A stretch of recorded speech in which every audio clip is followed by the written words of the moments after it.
There is a curious war waged not with swords or banners, but with glances, gestures, and invisible wounds. It is a war fought in quiet conversations and strained silences where one soul drains and another endures. In this war, the narcissist is a master of disguise, clothed in charm, cloaked in compliments, often mistaken for a hero, yet playing only for their own applause. But against this subtle tyranny, there arises an unexpected warrior, the empath. Not just any empath, but one forged in the fire of suffering, one who sees not only with the eyes but with the heart. A super empath is this rare kind of soul that can bring a narcissist's reign to an end. Not with cruelty, not with vengeance, but with clarity. The narcissist is not, as many suppose, simply vain or self-absorbed. Vanity is a harmless thing by comparison, a man admiring his own reflection in a mirror before moving on to other matters. The narcissist, however, is not content with admiration from within. He demands it from without. His world must orbit him. His value, his identity, his very sense of reality are all dependent on how others see him, praise him, submit to him. Like a candle that cannot stay lit on its own, he must constantly be placed near a flame, someone else's attention, someone else's energy, someone else's belief in his importance. He is not looking for companionship or love in the way most hearts do. He does not seek connection that is mutual, where both souls grow and give. No, he seeks an audience, not a partner. He wants someone to play a part in a script he has already written, a script in which he is always the center, the genius, the victim, the hero, the martyr, or whichever role earns him the greatest emotional return. He doesn't love people, he uses them. And when they no longer serve that function, they are cast aside or destroyed. The narcissist's brilliance lies in subtlety. Rarely does he demand openly. He charms, he flatters.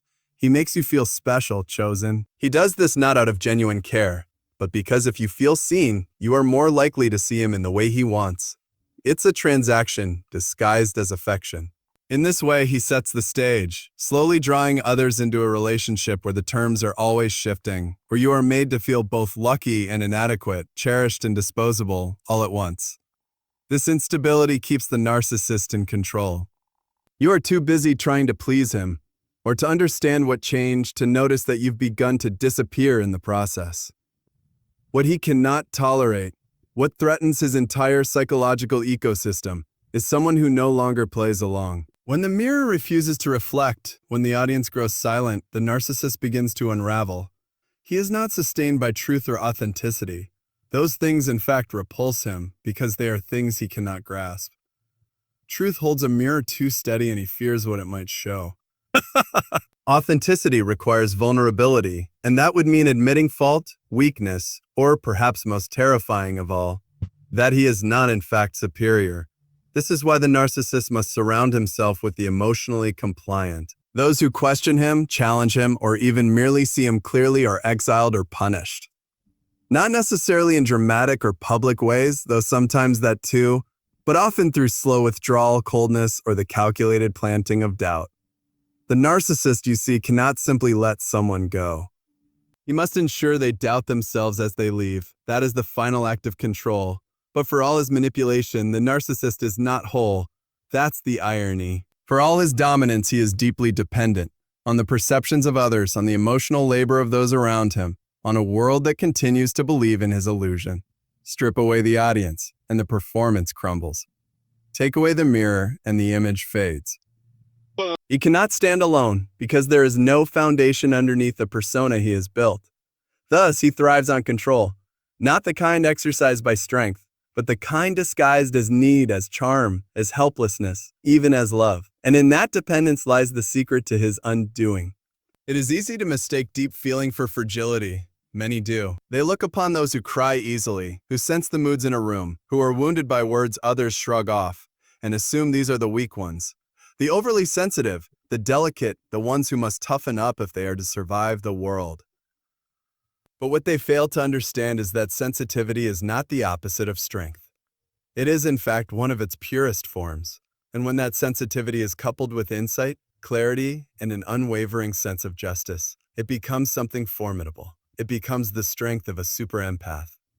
A super empath is not simply someone who feels deeply. Many do. But a super empath is someone who feels and understands, They do not simply absorb emotion, they interpret it. They do not just notice suffering, they investigate it. They are not carried away by other people's feelings like leaves in a current. They anchor themselves and they study the storm. This capacity makes them dangerous to the narcissist, not because they seek to harm, but because they cannot be fooled. Their world is built on shifting truths, on manipulation, on keeping others guessing, one moment praised, the next criticized, one day idealized, the next discarded. They create emotional chaos and then position themselves as the only source of calm, the only person who can offer answers or validation. Most people, caught in the tangle of these mixed signals, begin to doubt themselves. They lose their footing. They look to the narcissist for guidance, not realizing they are being guided in circles. But the super empath does not get lost. They may feel the confusion. They may even doubt themselves for a moment, forever a moment. But something within them, some internal compass trained on truth, refuses to be misled for long. They see patterns. They remember words that did not match actions. They feel the dissonance between what was said and what was meant. And slowly, often quietly, they begin to piece together the truth behind the mask. Their strength lies not in domination, but in discernment. They do not fight with fist or rage. They fight by seeing clearly. And in seeing, they interrupt the narcissist's game. Because a narcissist cannot control what they cannot confuse. They cannot manipulate someone who refuses to play, and they cannot maintain their illusion in the presence of someone who consistently and calmly sees through it. What makes this all the more powerful is that the super empath often enters the narcissist's life not as a threat, but as a gift. They bring care, attention, genuine affection, things the narcissist craves but cannot truly reciprocate. The narcissist at first may feel victorious in securing such a rare and giving soul, but in time that same soul begins to reflect back not admiration, but reality. The narcissist finds that their usual tactics fall flat. Their emotional traps don't work. Their praise does not intoxicate, and their criticisms do not destroy. The super empath listens, reflects, and sees the whole picture. And when they finally speak, not in anger, but in truth, they often say little. A simple statement of what is can shake the narcissist more than any accusation. For the narcissist lives in performance and the super empath lives in truth. One requires illusion to breathe. The other survives by seeking what is real. So while many may crumble under manipulation, the super empath stands, not by force, but by understanding. And in that still, grounded presence, they become the one thing the narcissist cannot control. There is a common lie whispered in the halls of suffering, that to feel deeply is to be weak, that those who cry are fragile, that those who forgive are naive, and that those who carry the weight of another's sorrow must surely collapse under its heaviness. This is the myth, repeated again and again in different forms. That empathy is a flaw, a softness, a vulnerability to be hardened out of us if we are to survive in a harsh world. But the truth is quite the opposite. Empathy, real empathy, is not weakness. It is a quiet kind of strength. It takes courage to remain open in a world that so often rewards indifference. It takes resolve to keep feeling when numbness would be easier. And it takes a rare, deep-rooted strength to look into the pain of another, to enter it, to understand it, not lose yourself in the process. The super empath is the living proof of this strength. Their compassion is not a flimsy sentiment. It is a discipline. It is the practiced ability to feel what others feel without being consumed by it. It is the discipline of listening to unspoken pain, reading between words, picking up on shadows where others only see light. But even more than that, it is the inner strength to remain kind in the presence of cruelty and to hold the line when manipulation begins to twist reality. Where others see empathy as a weakness, the super empath has learned it as a tool.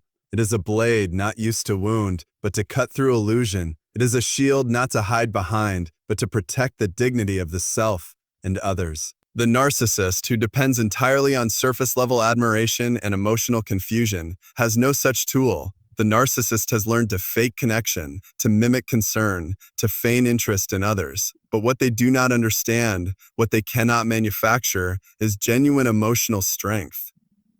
To the narcissist, empathy is something to exploit. They see a kind person and mistake them for someone who will not fight back. They see someone who forgives and assume they can be hurt again without consequence. They see patience and think it will never run out. And for a time, this strategy may work. For a time, the empath may give benefit of the doubt, may overlook red flags, may even question themselves when the narcissist begins to weave doubt into their mind. But here is where the strength of the super empath reveals itself. When the line is crossed, truly crossed, they do not collapse, they rise. Not with shouting, not with drama, but with a quiet, unshakable certainty. They know what is true, they know who they are. And in that moment, their empathy becomes a boundary, a light, a sword. It is empathy that allows them to see what the narcissist is doing, and it is empathy for themselves that compels them to walk away. This is the paradox the narcissist never understands. The same heart that once extended love, grace, and compassion can also become the force that ends the cycle. Because the super empath does not give endlessly. They give intentionally, they choose to love, and they can choose to stop. So empathy, far from being weakness, is in fact the greatest quiet power in the room. It is not loud, it does not boast, but it stands firm when everything else shakes. And when the moment comes to confront manipulation, it is not the cold heart that endures. It is the one that has learned to burn and not be destroyed. The narcissist's power does not come from strength, but from deception. They are not rulers by might, but by illusion. Like a magician who never reveals the trick, they rely on your willingness to believe what you are shown, to accept the charm at face value, to interpret manipulation as care, to confuse dominance with confidence, and control with love. Their survival depends not on who they are, but on who you think they are. If the mask falls, the show ends. And for the narcissist, the show must go on. In the early stages, the narcissist is all things you could hope for. Attentive, affectionate, intoxicatingly present. They study you with care, not because they love you, but because they need to know how you work. They want to know your hopes and fears, your strengths and weaknesses, not to connect, but to control. Like a chess player memorizing an opponent's strategy, they prepare to win, not to share the game. Most people don't see this at first. That is the nature of the illusion. We want to believe in good intentions. We want to believe in second chances. And so when the cracks begin to show, when the praise turns to criticism, when the warmth turns cold, when confusion replaces clarity, we doubt ourselves before we ever doubt them. This is what the narcissist counts on. Our belief in their mask and our willingness to question our own instincts instead of their behavior. But the super empath is different. Not immediately, perhaps, for they too can be taken in at first. After all, their nature is to trust, to hope, to give the benefit of the doubt. Yet there is something in them, something still and watchful, that keeps record not of offenses, but of patterns. They begin to notice the distance between words and actions. They feel the unease under the charm. They hear the quiet voice in themselves that says, something isn't right. And while others may brush this feeling aside, the super empath leans in. They do not run from discomfort, they examine it. They ask questions. They reflect, and slowly the illusion begins to crumble. They are not fooled by grand gestures or hollow apologies. They see how carefully the narcissist avoids true accountability. They notice how every conflict somehow turns to be their fault. They see the way love is used like currency, given when they obey, withheld when they resist. Forza. This seeing is powerful. It is dangerous, not to the empath, but to the narcissist, because their power is only as strong as your belief in their story. The moment you begin to see clearly, the moment you trust your own inner voice over their manipulations, the spell begins to break. The narcissist senses this long before you speak it. They feel when they're being seen, not admired, not adored, but truly seen. And they hate it, because it is in that seeing that they are exposed. Not in a public way, but in the far more devastating way of being silently, internally known for what they are. The super empath doesn't need to shout. They don't need revenge. Their knowing is enough. And in this quiet recognition, the narcissist begins to lose control. They lash out or withdraw. They test, they prod, they bait, but nothing works like it used to, because now the empath's eyes are open. The fog has lifted. The stage is no longer theirs. And the mirror that once reflected admiration now reflects truth. For the narcissist, this is the beginning of the end. Not because the empath fights them, but because the empath no longer believes them. And for someone who lives entirely in illusion, being seen is the most unbearable fate of all. There comes a moment in every silent battle when the most powerful action is not to strike, not to argue, not even to explain, but simply to walk away. And not just in body, but in spirit. It is not escape. It is not surrender. It is the quiet declaration that the game will no longer be played. For the super empath, this moment is not born of rage or retaliation, but of a deep inner knowing that staying would mean abandoning themselves, and leaving is the only path back to truth. For a long time, they may have stayed, not out of weakness, but out of hope. They believed things could change, and they believed love could heal. They believed that if they just loved harder, tried harder, explained better, the other person would finally see them, not as a source of fuel, but as a human being worthy of care and respect. That belief kept them tied to a cycle they didn't choose, but one they slowly became bound to. The narcissist depended on that hope. It is one of their most subtle tools, not hope in its pure form, but distorted into a promise that never arrives. They dangle affection, suggest transformation, hint at remorse, but never truly deliver it. This keeps the empath close. It keeps them questioning themselves, adjusting their behavior, making excuses for the one who wounds them. The empath, with their generous heart, resists giving up on people. And this, tragically, is what the narcissist exploits again and again. But the super empath is not just hopeful.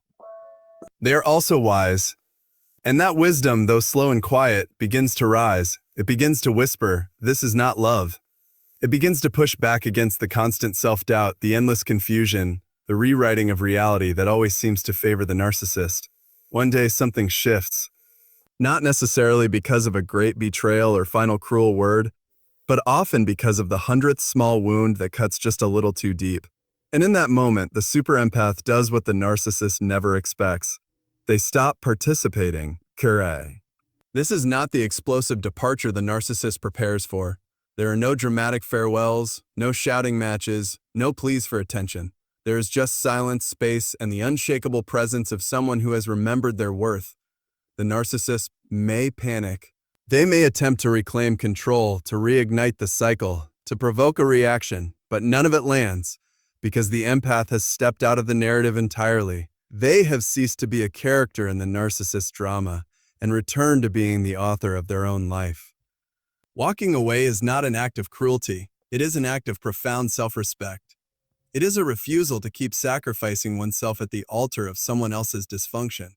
And it is devastating to the narcissist not because they care deeply, though they may pretend they do, but because they can no longer use the empath to reflect the image they want the world to see. They are left alone with the reality they so desperately avoid.